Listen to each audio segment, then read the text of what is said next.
एउटा आधिकारिक रूपमा नै हुन्छ नि त, एउटा विश्वास पनि भयो नि त। अहिले हजुरले मौखिक भन्नुभएको रहेछ, मिडियाको सामान भन्नुभयो होइन, यो हामी तपाईँलाई विश्वास गऱ्यौँ, तर अब भोलि के हो के थाहा होइन। बाहिर गेटमा मागिरहेको त्यही भएर यो हजुरको चाहिँ यो भोलि हजुरले चाहिँ पठाएको छ, प्रतिनिधित्व गरेर पठाएको छ, हामीसँग सवाल जवाब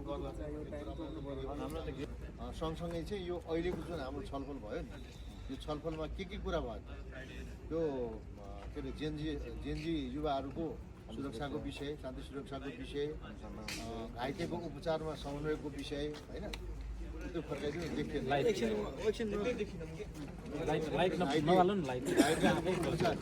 उपचारमा त्यो समन्वयको विषय होइन, सँगसँगै चाहिँ अहिले जुन घटना भएको छ त्यसको चाहिँ निष्पक्ष छानबिन र कारबाहीको विषय होइन, यो तीनवटा विषयसँग सम्बन्धित चाहिँ विज्ञप्ति आउँछ। र पर्सनल रूपमा कसैलाई थ्रेट छ भने पनि मैले उहाँ सबै जेनजी साथीहरूलाई भनेको छु, कसैलाई पर्सनली थ्रेट आउँछ, कुनै ठाउँमा चाहिँ पोस्ट मार्फत या सामाजिक सञ्जाल मार्फत या फोन मार्फत भने हामीलाई सेयर गर्नुहोस् होइन, त्यो सेयर गर्दाखेरि हामी त्यसको रियाक्ट गर्छौँ, शान्ति सुरक्षामा हामी प्रत्याभूति हामी दिन्छौँ। र अहिले चाहिँ यो लिखितमा गर्ने भन्दा पनि प्रेस विज्ञप्ति आएपछि मलाई लाग्छ त्यसले कभर गर्छ जस्तो लाग्छ, किनभने हजुरलाई पनि पक्कै थाहा छ हामीले एउटा सहमति गर्ने प्रयोजनको लागि सहमति गर्ने मैले पनि त्यसको अथोरिटी लिनुपर्ने हुनसक्छ, जानकारी गर्नुपर्ने हुनसक्छ, त्यो भने स्थानीय लेभल यहाँ चाहिँ यहाँको जेनजी साथीहरूसँग चाहिँ छलफल गरौँ न, यस्तो कुनै मिसकम्युनिकेसन छ भने गरौँ न भनेर आधार छलफलमा बसेको हो।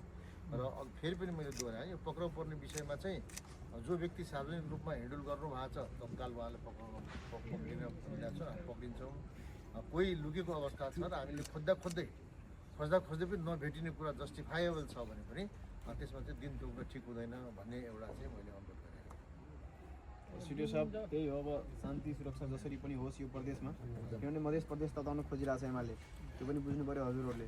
अब तपाईँहरूलाई इन्टरनल मेसेज या इन्फर्मेसन पनि आएको होला, त्यो नहोस्, किनभने मधेस तात्यो भने फेरि देशै तात्छ, त्यही भएर डेन्जरै मधेस हुन्छ त्यही गरौँ। हजुरको हामी अब आज बसिहाल्छौँ, अब त्यहाँ हाम्रो भाइहरू अब सबै घाइते भएको छन् होइन, मलाई त्यो चित्त नबुझेर मेरो भाइहरू त्यहाँ यस्तो भएको देखेर साथै हाम्रो प्रहरी साथीहरू पनि घाइते हुनु भएको छ सुनेको मैले होइन, त्यहाँ पनि भेट्न जान्छु होइन। अब आफ्नै दाजुभाइ हो हाम्रो, अब कति हजुरलाई थाहा छैन होला, हामी प्रहरीसँग धेरै नजिक भएर काम गरेको छौँ, पहिला डिजास्टरदेखि लिएर भूकम्पदेखि लिएर हरेक कुरामा कि। तर मलाई उहाँहरूको टिका चाहिँ थाहा छ, तर अहिले अब विडम्बना हेर्नु तपाईँ विपक्षीमा बस्नु परिरहेको छ क्या हामी पनि, आफ्नो सरकार हुँदाखेरि पनि क्या होइन।